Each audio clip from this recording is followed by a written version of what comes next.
Hello everyone, this is Teacher Juvie and I will be your guide for today's lesson.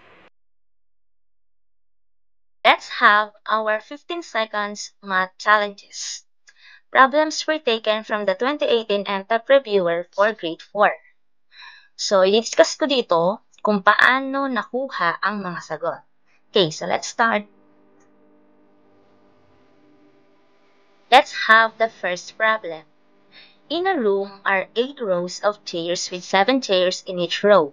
If only 3/4 of the chairs were occupied, how many chairs were empty? Okay, so you will solve this problem in 15 seconds.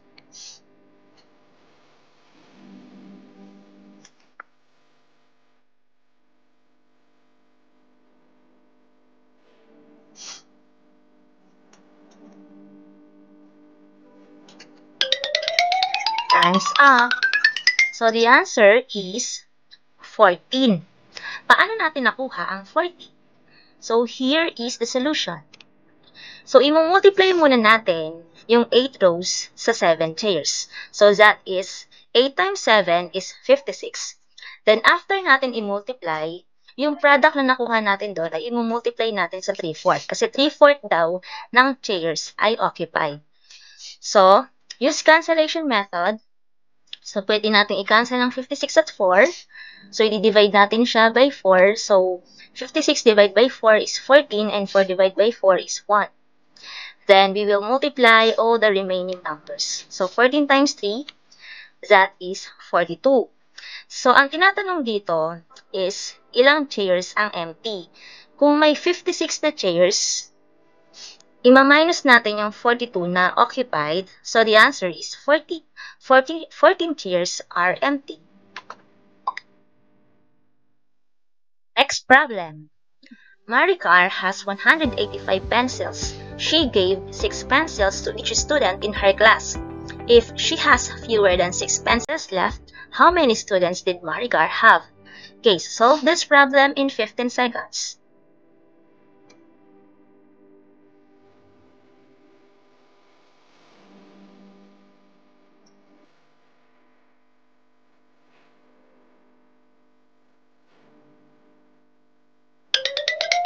Time's up. So, the answer to this problem is 30. So, paano naman natin nakuha na 30? So, ang gagawin lang natin is we will divide 185 by 6. So, 185 divided by 6 is 30. And tama naman na ang natira sa kanya ay less than 6, diba? Yung remainder kasi ay 5. So, ilang student ang nabigyan niya? Or, nabigyan niya ng mga pencils. So, the answer is 30 students. Let's proceed on the next problem. I am a 3-digit number. I am larger than 399 and smaller than 500. Both my tens and ones digits are odd, and their sum is 4. My ones digit is larger than the tens. What number am I? So solve this problem in 15 seconds.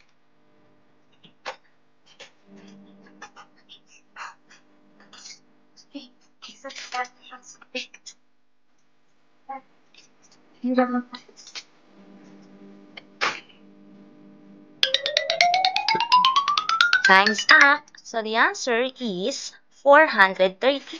So let's analyze paano naging 430. So the first condition is I am a 3-digit number. So maglagay tayo ng 3 blanks. I am larger than 399, so malaki siya sa 399, and smaller naman siya sa 500. Both my tens and ones digits are odd, and their sum is 4. When we say odd, so these are numbers that ends in 1, 3, 5, 7, and 9. And yung kanyang sum daw is 4. So ano bang mga odd numbers na kapag pinagsama natin, ang magiging sagot ay 4? Siyempre, 1 and 3. So paano natin mailalagay yung mga digits dito sa kanilang proper places? So may next condition pa tayo. Yung ones digit daw niya is larger than the tens. So yung ones digit natin ay mas malaki kumpara sa tens. Therefore, ang ones digit natin ay 3 at ang tens digit natin ay 1. Then, what number am I? So, kung lalagay natin dito sa ating hundreds place ay 3, So, masyado naman siyang maliit sa 399. So, kung 4 naman ang ilalagay natin, so swak na siya. Na-satisfy niya yung mga conditions sa problem. So, 413 is larger than 399 and it is smaller than 500. That's why the answer is 430. Okay, next problem. What is the remainder when 3,837 is divided by 9? So, solve this in 15 seconds.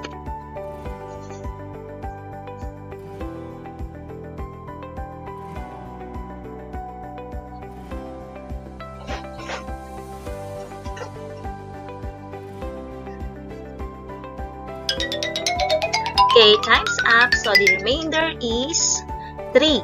So, ipakita natin paano naging 3. So, yung 3,837, i-divide natin sa 9. So, ito yung another way para mabilis kayong makapag-divide. So, 38, i-divide mo sa 9, we have 4. Okay, 4 times 9, that is 36. So, ibabawas natin yung 36 sa 38, so we will get 2. Then, ilagay natin yung 2 sa pagitan ng 8 and 3. So, we will have 23. Yung 23, divide mo sa 9, so we will get 2. So, 2 times 9, that is 18. Ibawas natin yung 18 sa 23, so we will get 5. Then, ilagay natin yung 5 sa pagitan ng 3 and 7. So, yung 57 na ngayon yung i-divide natin sa 9, and we will have 6. 6 times 9 is 54. Then, ibabawas natin yun sa 57. So, ang natira ngayon is 3. So, the remainder is 3. Next problem. In a school canteen, Anna can choose one meal from adobo, menudo, or tinola. For dessert, she can choose one from banana, papaya, pineapple, or orange. How many different combinations can Anna order? So, solve this problem in 15 seconds.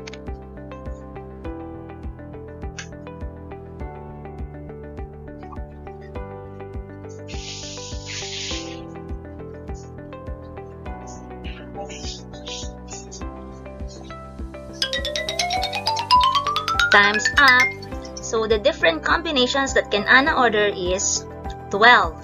So, ipakita natin paano naging 12. So, ang ano lang dyan is imumultiply lang natin yung 3 meals sa 4 desserts. So, 3 times 4, that is 12.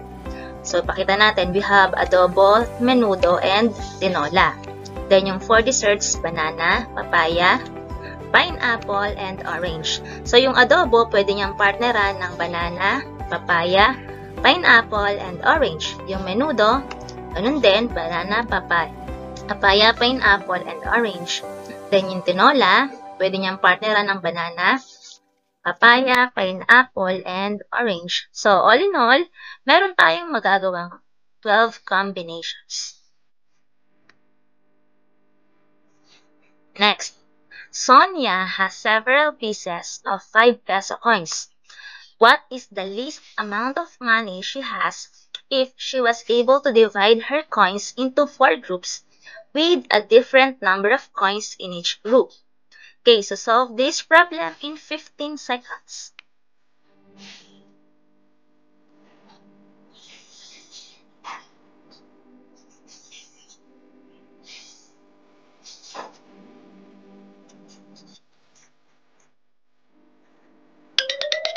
Time's up. So, the answer is 50 pesos. So, yung least amount ng money na magagawa niya dun sa kanyang mga 5 peso coins. So, dapat kasi, ma-divide niya yung mga pera niya into 4 groups. Pero dapat, iba-iba yung bilang ng mga coins sa bawat isang group. So, ipakita natin paano nangyari. So, dahil marami siyang 5 piso, so, unang group, then, second group, pwede tayong maglagay ng dalawa or dalawang 5 piso. Then, yung third group natin ay 3 5 piso.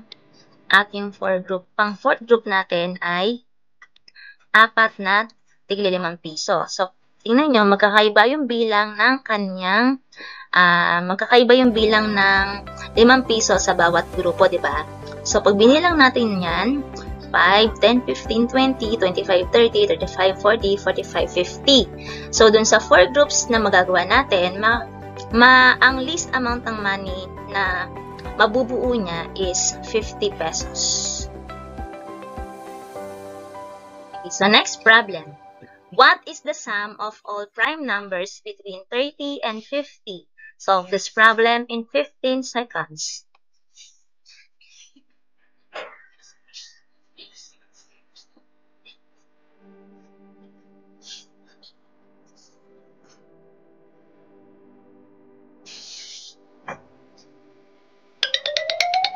Time's up. So the answer is 199. So dapat dito, alam nyo kung ano yung mga prime numbers na nasa pagitan ng 30 and 50.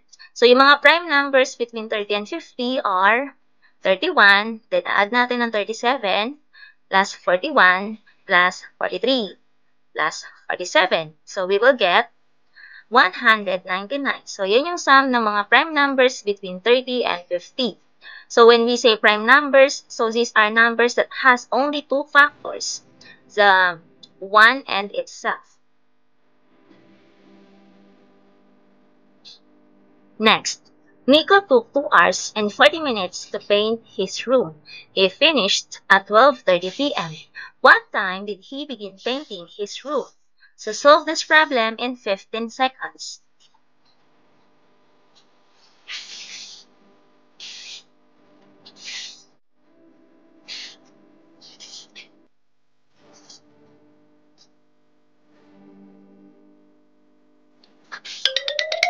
Time's up. So the answer is 9:50 a.m.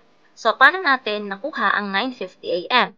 So kunin natin yung time na natapos siya. So 12:30 p.m. So 12:30 p.m. ibabawas natin yung 2 hours and 40 minutes na in-spent niya sa pagpipinta ng kanyang room. Okay, so 2 hours and 40 minutes. Pero pansin nyo na hindi natin pwedeng isubtract ng diretso yung mga oras kasi 30 at 40. So, ang gagawin natin, magbabarrow tayo ng 1 hour dito sa 12. So, 1 hour is equal to 60 minutes. So, since minutes ang ating nandito sa kanang side, so kukunin natin ang minutes. So, 30 plus 60. Then, yung 12 natin, mababawasan siya ng isang oras. Diba? So, ngayon, yung 12:30, magiging 11:90. So, pwede na nating ibawas yung 2 hours and 40 minutes. So, we will get 9:50 a.m. Let's have the next problem. Ami sold 60 pillows and Nina sold 80 pillows. The pillows were all sold for the same price. The total amount of money received was 7,000 pesos. How much money did Nina receive? So solve this problem in 15 seconds.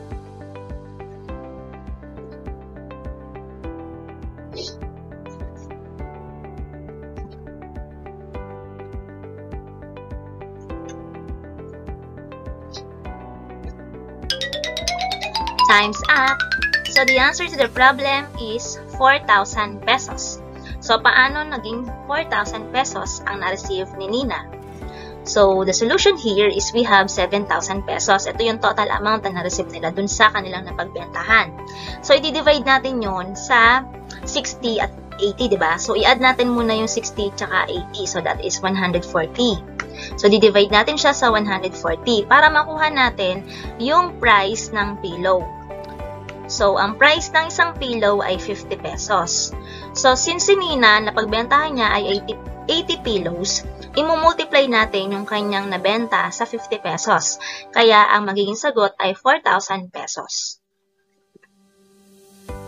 Okay, for the last problem, Ace, Kai, and Roy shared a pizza.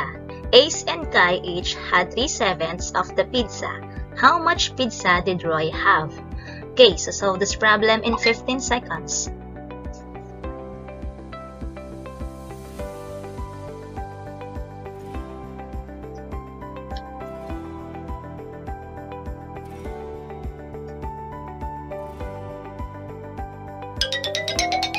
Time's up. So the answer is 1/7. So, paano natin nakuha ng 1/7? So, si Ace tsaka si Kai, meron na silang tig 3/7 na pizza. So, i-add natin yung 3/7. So, pwede rin natin i-multiply. So, 3/7 plus 3/7. So, the answer is 6/7. So, kung ang isang buong pizza ay 7/7. Diba? Isang buo, 7/7. Babawasan lang natin siya ng parts ni na Ace and Kai na 6/7. So, ang makukuha natin ay 1/7. So, ibig sabihin, ito yung pizza na, or part ng pizza na meron si Roy, 1/7. Thanks for watching this video. Hit like if you learned something from this video and don't forget to subscribe on this channel.